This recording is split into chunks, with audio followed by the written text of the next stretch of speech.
sadar apa sih cirinya kalau gula kita itu kental sehingga peredaran darah tidak lancar? Yang pertama, mudah capek.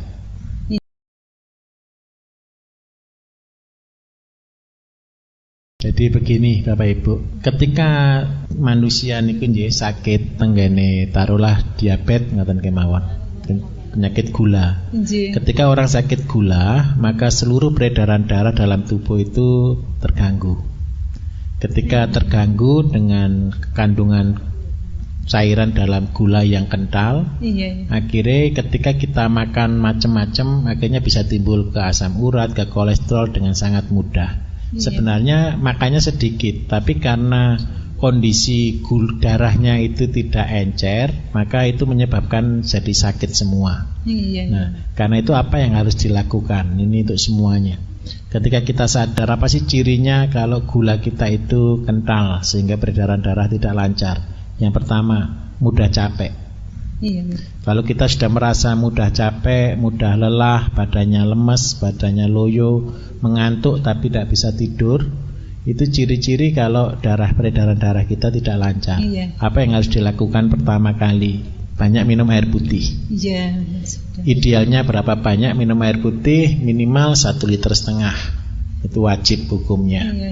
Jadi 1,5 liter itu hukumnya wajib untuk air putih. Terus yang kedua, kalau sudah minum air putih supaya gulanya tidak kental, gula itu menyebabkan di darah jadi kental. Karena itu kita turunkan kadar gulanya. Dengan cara apa?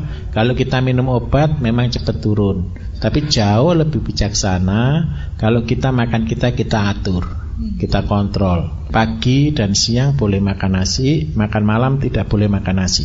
Berapa banyak nasinya? 8 sendok. Jadi paling gampang satu piring dibagi 4, 1/4 itu nasi, 1/4-nya lauk, 2/4-nya itu adalah sayur dan buah. Terus yang ketiga yang harus dilakukan lagi adalah olahraga. Jadi jalan atau melakukan aktivitas, tujuannya apa? Ketika racun itu dibuang dari tubuh, maka kotoran-kotoran di dalam darah juga ikut keluar. Nah, itu juga membantu memperlancar peredaran darah. Terus yang ketiga fungsinya kita olahraga, aktivitas bekerja adalah kerja jantung jauh lebih stabil.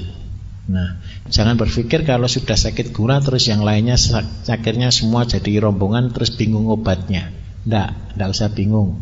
Obatnya cuma satu, kalau seluruh peredaran darah itu lancar, maka jenengan pasti sembuh semuanya. Tapi yang paling lama nanti di gulanya. Karena itu nanti jenengan tidak harus berpikir, obatnya asam urat sendiri, obatnya kolesterol sendiri, obatnya jantung sendiri. Tidak, masalahnya bukan itu. Masalahnya karena peredaran darahnya buntu, semua penyakitnya muncul.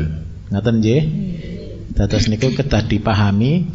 Bagaimana caranya sekarang? Air darahnya harus diencerkan. Banyak minum air putih tadi. Paling gampang, paling cepat biasanya kami menganjurkan minum air kelapa 1,5 liter, tetesi ekstrimen 5 tetes, simpan 1 malam.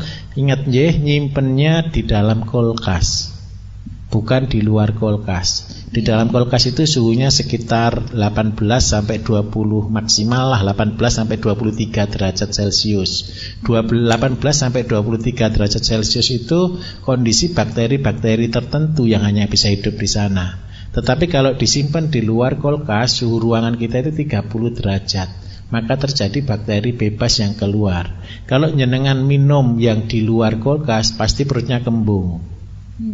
Tapi kalau nyimpennya di dalam kulkas pasti perutnya itu lebih enak. Jadi minta tolong, mungkin dipikir apa bedanya kulkas dengan tidak di kulkas, itu tujuannya. Terus yang kedua minta maaf, dicampur gula 1 sendok, bakterinya supaya berkembang. Ngoten nggih? Nggih. Terus kapan paling bagus untuk penderita diabetes? Itu diminum pagi sampai paling siang jam 2 siang. Itu boleh mengkonsumsi gula. Tetapi setelah jam 2 siang untuk orang penderita diabetes minta tolong jangan sentuh gula lagi. Di tempat ini saya juga ngajarkan Bapak Ibu, orang diabetes itu bukan tidak butuh gula, orang diabetes juga butuh gula. Tapi kalau kita tidak punya gula, maka tubuh kita menjadi lemas, tubuh kita menjadi capek, tubuh kita menjadi tidak punya kekuatan apa-apa. Akhirnya kita nyebutnya itu ya hipoglikemi, jadi kita kekurangan glukosa, bisa pingsan. Nah, apa yang harus dilakukan? Tetap kita harus mengkonsumsi gula. batasnya jam berapa? Jam 2 siang. Stop, enggak boleh. Iya. Jadi pagi boleh. Jadi pengapuran itu ya juga dari gulanya ini ya Pak? Bukan, nanti saya jelaskan ke pengapurannya sekarang. Iya. Rata-rata wanita, ini jadi Bapak Ibu sekalian, yang wanita cenderung kena pengapuran tulang, terutama pengapuran tulang kaki dan pengapuran tulang belakang. Itu terjadi keropos di situ. Kenapa kok begitu? Pada usia 40 tahun ketika jenengan masuk di masa-masa persiapan menopause, itu tubuh butuh kalsium banyak. Nah, pada waktu itu kalau kita kekurangan kalsium, maka banyak wanita-wanita yang kekurangan kalsium, akhirnya punggungnya minta maaf jadi bungkuk. Dan sekarang ini kasusnya luar biasa banyak. Maaf sebentar Pak Bayu, saya ini mengonsumsi semut Jepang tuh baik tak enggak? Semut Jepang. Saya enggak berani bicara. Oh ya udah, saya disuruh minum itu. Gini, saya kasih solusi. Ya. Ini Bapak Ibu saya ajari untuk menjadi orang bijaksana. Kalau memang satu produk, satu bahan itu bisa menyembuhkan seseorang, itu betapa mudahnya kita menyelesaikan masalah. Jadi apa mboten?